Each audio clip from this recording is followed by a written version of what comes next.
আমার সোনা রে। বৌমা ঠিক করে বাচ্চাও ধরতে শেখোনি, আর বাচ্চাকে একটু মুখে মধু দাও। সকাল থেকে দেখছি বাচ্চা নিয়ে বসেই আছো। একটু মুখে মধু দিলে তবে না বাচ্চার মুখ থেকে একটু মিষ্টি কথা বেরোবে। না জেঠিমা, আমার আশা দিদি বারণ করেছে, বলেছে বাচ্চাকে শুধুমাত্র 6 মাস অবধি দুধের দুধই খাওয়াতে, তাই দুধের দুধই খাওয়া। কে আবার আশা দিদি? আমি তোমাকে যা বলছি তুমি তাই শোনো। এতগুলো পোলাপান মানুষ করলাম, একটু মুখে মধু না দিলে মুখ থেকে মিষ্টি কথাই তো বেরোবে না। ওকে তো শুধু মুখের দুধে হবে, ওকে তো আরো অনেক কিছু খাওয়াতে হবে। জেঠিমা অনেক হলো, বহুত বলেছো, আর বলতে লাগবে না। আগের বারে তুমিই তো পল্টুকে আখের রস দিয়েছিলে, মনে পড়ে? সেই কথাটা আমার মনে আছে। ওর পেট খারাপ হলো, হসপিটাল গেল, শেষে তো হসপিটালে গিয়েই ভালো হলো। আশা দিদির কথা শুনেই তো ওষুধগুলো খাওয়ালে। এই বৌমা, তুমি কারোর কথা শুনবে না, ও আশা দিদিমণির কথাই শুনবে। ওর কথা শুনে আমাদের বাচ্চারা এখন ভালো আছে। ঠাকুমাদের দিন চলে গেছে, ওই দিন অনেক আগে। ওর কথা মোটেও শুনবে না। এই তুমি সাইড খাট বাবা গো বাবা, তোমাদেরকে ভালো করতে এসে যা মুখ। দিদি, এদের বাড়িতে নতুন বাচ্চা হয়েছে, হ্যাঁ, এই মাটাকে একটুখানি দেখে যায়। কি গো মা, তোমার বাচ্চাকে ঠিক মতো দুধ খাওয়াচ্ছ তো, মুখের দুধ? এমা অত দুধ হচ্ছে কই, ঠিক মতো খাওয়াতে তো পারছি না, শুধুই তো মাখছে। দিদি বলে ভালো তো, বাচ্চাটাকে ঠিক করে করতেই পারোনি। আর বাচ্চাকে কিন্তু কখনোই উল্টোপাল্টা জিনিস খাওয়াবে না, 6 মাস পর্যন্ত কিন্তু শুধু মুখের দুধই খাওয়াবে।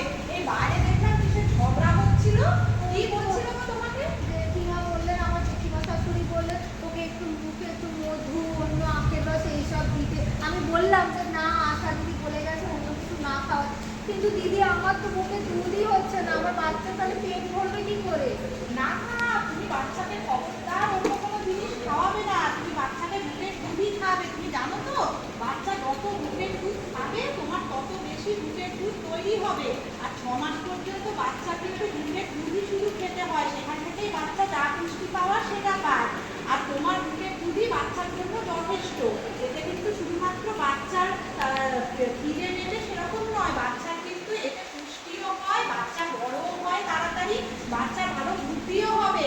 হ্যাঁ, তুমি কিন্তু বাচ্চাটাকে ধরতে পারোনি মা। এই যে দেখো, আমি দিদিমণিকে সঙ্গে করে নিয়ে এসেছি, ওই দিদিমণি তোমাকে দেখিয়ে দেবে বাচ্চা কি করে ধরে। সেই জন্যই তোমার বাচ্চা ঠিক করে দুধটা খেতে পারছে না। আচ্ছা মা, তোমাকে আমি আজকে দেখিয়ে দেবো কিভাবে বাচ্চাকে মুখের দুধ খাওয়াতে হয়। তাহলে বাচ্চা ভালো করে মুখের দুধ টানবে এবং তুমিও বাচ্চাকে খাইয়ে সহজে। আচ্ছা, যখন তুমি মুখের দুধ খাওয়াবে না, তুমি কিন্তু সমস্ত কাজ ফেলে দিয়ে আসবে না। আগের কাজগুলো করে তুমি সমস্ত কিছু করে একটু এসে বসবে, এক গ্লাস জল খেয়ে বাথরুম করে তারপরে এসে বসবে। তাহলে এবার তুমি রিল্যাক্সেশনে বাচ্চাকে খাওয়াতে পারবে। এবার আমি তোমাকে দেখিয়ে দিই কীভাবে খাওয়াতে হয়। বাচ্চাকে আমাকে একটু বলে দাও। মা, এবার কি হাতটাকে সোজা করো, এইভাবে দিয়ে রাখো, যাতে করে বাচ্চাটার মাথা এবং পাঁচু সব এক লাইনে থাকে। এক লাইনে নাও মা। হ্যাঁ, এবার নাও। এবার তুমি একবার ব্রেস্টটা খোলো, একটু খোলো। হ্যাঁ, এবার তুমি এভাবে বসো। আর যখন খাওয়াবে না, তখন দেখবে বাচ্চার মুখটা যেন খোলা থাকে। আর বাচ্চা যে ঘুগনিটা ঠিক তোমার হচ্ছে বুকে স্পর্শ করবে, বুঝতে পেরেছো? এবং বাচ্চাটা তোমার কি করবে, যখন তুমি খাওয়াবে, তোমার যে কালো অংশটা বুকে না, বাচ্চার মুখে সম্পূর্ণটা বাচ্চার মুখের মধ্যে থাকবে। এইভাবে তুমি বাচ্চাকে খাওয়াবে, আর বাচ্চার দিকে তুমি তাকাবে, বাচ্চা তোমার দিকে তাকাবে। তাহলে তোমার আর বাচ্চার বন্ডিংটা খুব ভালো হবে, বুঝলে তো মা? ঠিক আছে, এভাবে তুমি খাওয়াও বাচ্চাকে। আচ্ছা, তুমি কিন্তু বাচ্চাকে কোনো জল খাইও না মা, বাচ্চাকে সম্পূর্ণ মুখে দুধ খাইও। প্রথমে যখন তোমার দুধের যে অংশটা আসবে সেটা জলীয় পদার্থের মতো, ওটা বাচ্চার জলের তৃষ্ণা মেটাবে।